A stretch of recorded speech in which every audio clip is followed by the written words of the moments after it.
বিকেলবেলা আমি স্নান করে এখন চলে একটু পরে যাবো, ঠিক দেখাচ্ছি তখন। কালকে রাত্রে তোমাদের দাদাভাই লাস্ট ট্রেনে কলকাতা থেকে বাড়ি ফিরেছে প্রায় 1টার সময়। তখন আবার মানে আমরা তো ঘুমিয়ে পড়েছিলাম, আবার উঠে ও খেলো এসে তারপর ঘুমিয়েছি। সকালবেলা এখন উঠলাম, দেরি হয়ে গেল। Good morning. এখন সকালের ব্রেকফাস্ট হচ্ছে সবার। বাবাই খাচ্ছে বিরিয়ানি, কালকে বিরিয়ানি ছিল, আর মা খাচ্ছে ছোলার ডাল লুচি, আর আমি খাচ্ছি চা দিয়ে রুটি। তো চলো খাওয়া দাওয়া করে নিই। আজকেও মেঘলা মেঘলা দিন আছে, ওয়েদারটা ঠান্ডা রয়েছে, বেশ ভালো ওয়েদারটা, গরম ভাবটা নেই। এখন তো জানো স্টেশনের পাশে সব দোকানপাট ভাঙাচোরা হচ্ছে। এবার যেখানে গ্যারেজে আগে স্কুটি বাইক যারা রাখতো সেই গ্যারেজগুলো এখন ভেঙে দিয়েছে। এবার অন্য একটা জায়গায় স্কুটি রেখেছিল, সেটা রাত্রেবেলা যখন লাস্ট ট্রেন ধরে এসছে তখন দেখছে বন্ধ হয়ে গেছে। সেই স্কুটি নিয়ে তো রাত্রেবেলা আসতে পারেনি, টোটো ধরে এসেছিলো। এই সকালবেলা তোমার দাদাভাই ঘুম থেকে উঠে আগে গেছে স্কুটিটা নিয়ে আসলো। এই এসে এখন ফ্রেশ হয়ে খেতে বসেছে। ওই যে কালকের বিরিয়ানি ছিল রাত্রেবেলা, তো একদম অল্প একটু খেয়েছে, অত রাতে আর খাওয়া যায়। 1টা-1.5টার সময় মানে এসে ফ্রেশ হয়ে খেতে বসলো 1.5টার সময়। তো এখন সকালবেলা আবার গরম করে দিলাম, বাবাই খেলো, ওর বাবা খেলো, আরও খানিকটা রয়েছে, যদি খায় পরে খেতে পারবো, আমি ওই মা খেতে পারবো। তবে মার পরে খায়নি, গরম করেছিলাম বিরিয়ানি যেইটুকুনি ছিল আমি খেয়েছি, আর বাবাই তো ভালোবাসে, বাবাইকে আবার একটু দিয়েছিলাম বাটি করে, তাই খেয়েছিল। তারপর সকালের ব্রেকফাস্ট সমস্ত কিছু মিটলো, আর আমি এখন আসলাম বিছানা তুলতে। 2 ঘরের বিছানাটাই আমি তুলি এই বাড়িতে আসলে। মা ওইদিকে রান্নাবান্নার গোছাচ্ছে, মা সকালবেলা বাবার দোকানে গেছিলো, গিয়ে বাবার খাবার দিয়ে আসে, তারপর বাজার টাজার করে নিয়ে এসছে। এখন না, অবশ্য তোমাদের দাদাভাইকে দিয়ে মাছ আনালো মা বাজার থেকে, মাছ নিয়ে এসে দিয়ে এলো তোমাদের দাদাভাই, কাতলা মাছ, আর বাদ বাকি সব বাজার মা নিয়ে এসেছিলো করে। তো এখন এখানে এই যে বিছানা তুলে নিই, তারপর ভাবছি আজকে সকাল সকাল একটু স্নান করব। তারপরে কি আজকে আবার দেখছি ঘাড়ে যন্ত্রণা করছে, এই কদিন ধরেই দেখলে ঘাড়ে যন্ত্রণা করছিল আমার, আজকেও তাই সেরকম। রাত্রেবেলা শোয়ার দোষে এটা হয়েছে, ঘাড়ে আবার ব্যথা করছে। আমি দেখছি কি রাত্রেবেলা বালিশের ওপরে, বালিশ ওঠানো সেই বালিশের ওপরে আমি শুয়ে রয়েছি, মানে এত উঁচুতে, আর ঘাড় আমি নাড়াতে পারছি না, ঘাড় পুরো একদিকে মনে হচ্ছে বেঁকে গেছে। তারপরে কি করেছি, বালিশ সরিয়ে দিয়েছি মাথার থেকে, দিয়ে খালি বিছানায় ঘাড় দিয়ে শুয়েছি, সেটাই দেখলাম আরামদায়ক আরও। কিন্তু সাইড ফিরে শুতে গেলে আবার বালিশ না হলে হয় না। আসলে আমার বাড়িতে আমার বালিশে শোয়া অভ্যাস, তো এই বাড়িতে এসে না অন্য কারোর বালিশে শুলে আমার ঘাড় ব্যথা হয়, এটা আমি দেখেছি খেয়াল করে। সে কারোর বাড়িতে গেলে, আমি তো যাই না সেরকম একটা কারোর বাড়ি গিয়ে থাকি করি না, একমাত্র বাপের বাড়িতে ছাড়া, আর কারোর বাড়ি গিয়ে আমি থাকি না, এক রাত কাটাই না।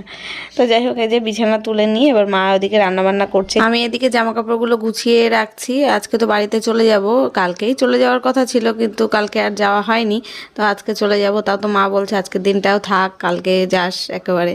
তা বাবায়ের না আজকে সকালে যেই পড়াটা ছিল সোমবারে, ওই দিনকে মানে আজকে পড়াটা পড়ায়নি ওদের স্যার, কালকে রাতে মানে বিকেলবেলা পড়াবে।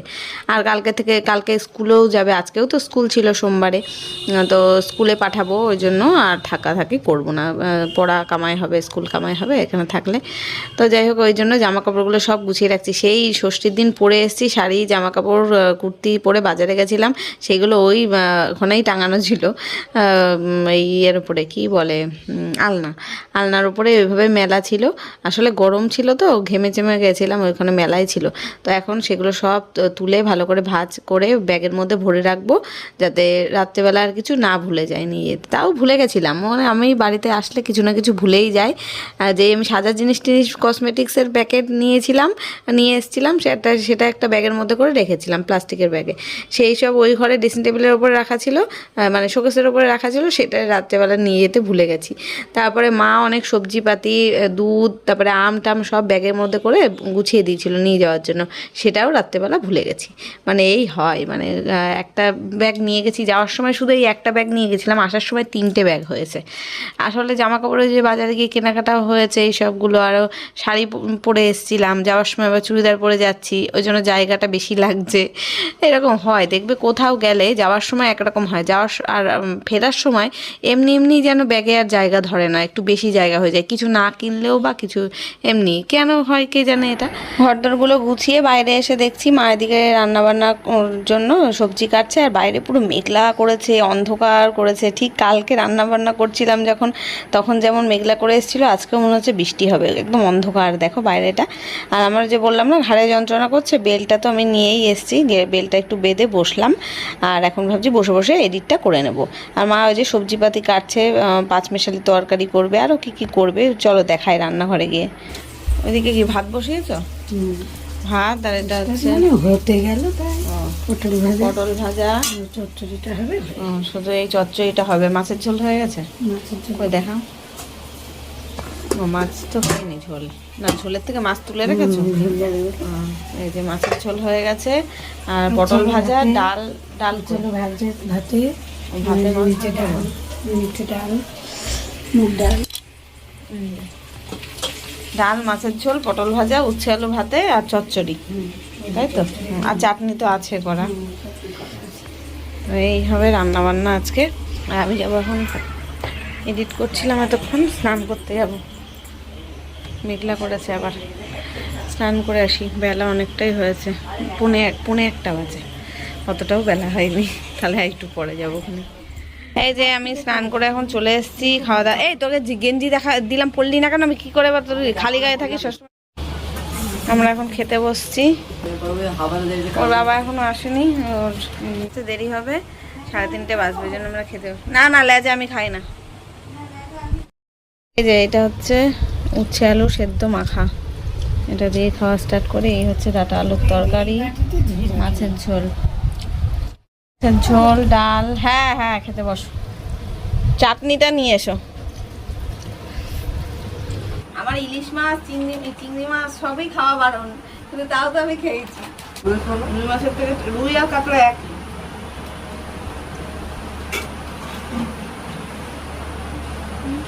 না পারে কি না করে মাছ ওটা দেবো না, মানে মাছ খেতে বলেছি না এখন, মাছ খাবি। ডাল দিয়ে মেরে মাছ এই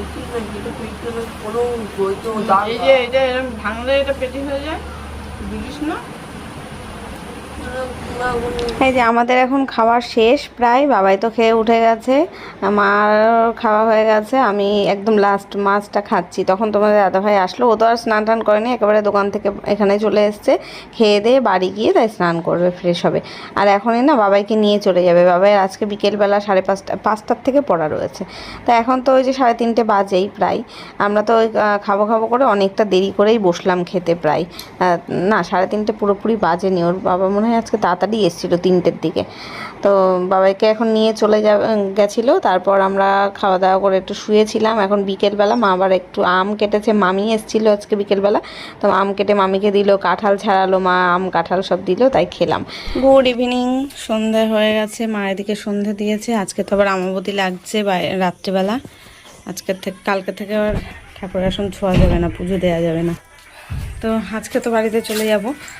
আজকে আর সন্ধ্যাবেলা বাবার দোকানে যাইনি চা খেতে, মা বাড়িতেই চা বানাবে, তাই খাবো। এখন যাচ্ছি কাকিমার ঘরে, কাকিমা ফুচকা খাবার নিমন্ত্রণ করেছে, তাই চলো। দেরি হবে, আসো।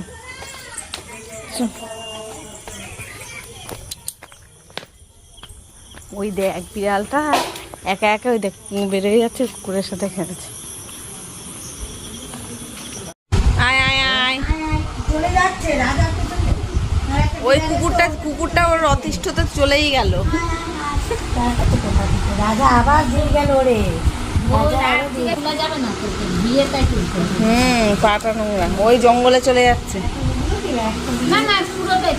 ডবল করে দাও, দিলেই হয়।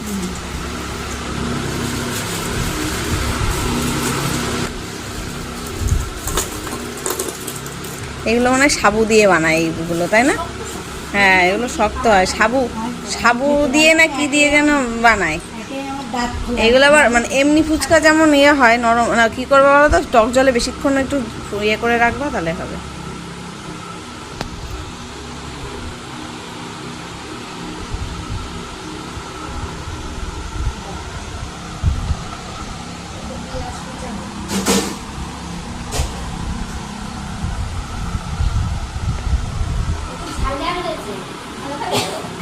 আমি তো খেতে পারবো, আমার মা খেতে পারবে কিনা সেটাই সন্দেহ। হ্যাঁ, লোম টোম উঠতে পারে, বলা যায় না। আয়, আজকে কাকিমা নিজের হাতে ফুচকা বানিয়েছে। এটা কিন্তু দোকানের কেনা ফুচকা নয়, বাড়িতেই বানানো। মানে ফুচকার পাঁপড়টা কিনে ভাজা হয়েছে ফুচকাটা, কিন্তু আলু তারপর টক জল সমস্ত কিছু কাকিমা নিজের হাতে বানিয়েছে। বেশ সুন্দর বানিয়েছিল, দোকানের থেকেও ভালো লেগেছে। টক জলটা তো দারুণ ছিল, গন্ধরাজ ফ্লেভারের, ধনেপাতা ফ্লেভারের, সুন্দর বেশ। আর ঘরোয়া জিনিস সবসময় দেখবে ভালো হয়, বাইরের ওই মাখা চোখা খাওয়ার থেকে ঘরে খাওয়া জিনিসটা ভালো হয়। আর খুব সুন্দরও হয়েছিল, মানে আমার তো মনে হলো দোকানে যা খায় তার থেকে ভালোই হয়েছিল। আর বাবাইকে ওই যে নিয়ে এসেছি। আর আজকে আমরা কেউই আর বাবার দোকানে যাইনি চা খেতে। ফুচকা খেয়ে আর চা মানে দুধ চা খেলে অসুবিধা হতে পারে সেই ভেবে যাইনি। হ্যাঁ, তারপরে আমাদের সন্ধ্যেবেলা চা খাওয়া অভ্যাস না। এই কাকিমার ঘর থেকে বোধহয় চলে গেলাম কটা বাজে, তখন 8টা বাজে। তারপরে প্রায় বোধহয় 8:30 9টা বাজে বাড়িতে ঘরে গিয়ে আবার মা চা বানিয়েছিল। মাও চা খায়নি সন্ধ্যেবেলা, আমিও খাইনি। তো এখন রাত্রের দিকে 1 ঘন্টা হয়ে গেছে তারপরেই আর কি। তা মা বললো একটু চা করি, চা খা। চায়ের সাথে মা আবার রুটি দিয়েছে। তা এই সমস্ত কিছু খেয়ে আবার রাত্রে আমরা বাড়ি চলে যাব। বাড়ি যাব প্রায় 10টা 10:30, তখন আর ভাত খাওয়া যায় রাতে বলো? তাও মাকে বললাম তোমার আর ভাত বানাতে হবে না, তাও মা আবার ভাত করলো, একটু গরম ভাত। তো ওই মিশিয়ে টিশিয়ে রাত্রেবেলা খেয়ে দিয়ে গেছিলাম বাড়ি। হলেই ভালো হয় আমার। এই যে আমরা খেতে বসে গেলাম। চচ্চড়ি আর খাওয়া দিতে হবে না, থাক না, এই খেয়ে নিলাম, এত আর কি নেব। চেয়ারটা কই? ও মা, চেয়ার। এই যে এখন বাড়ি যাওয়ার উদ্দেশ্যে বেরিয়ে পড়েছি। আর বাবাই আজকেও বায়না করছিল যে আজকে না তোমরা চলে যাও, আমি যাব না। আর আমি বললাম কি তোর জন্যই আরও বাড়িতে চলে যাচ্ছি, তোর কালকে স্কুল পড়া, বিকেলবেলা রয়েছে, প্র্যাকটিস রয়েছে, তোকে নিয়ে যাবো না মানে তুই আগে ওঠ। তারপরে জোর জবস্তি করে নিয়ে এই নাইটি পরে আজকে আমি বাড়ি চলে গেছি। 11:30 বাজে এখন। Tata, good night.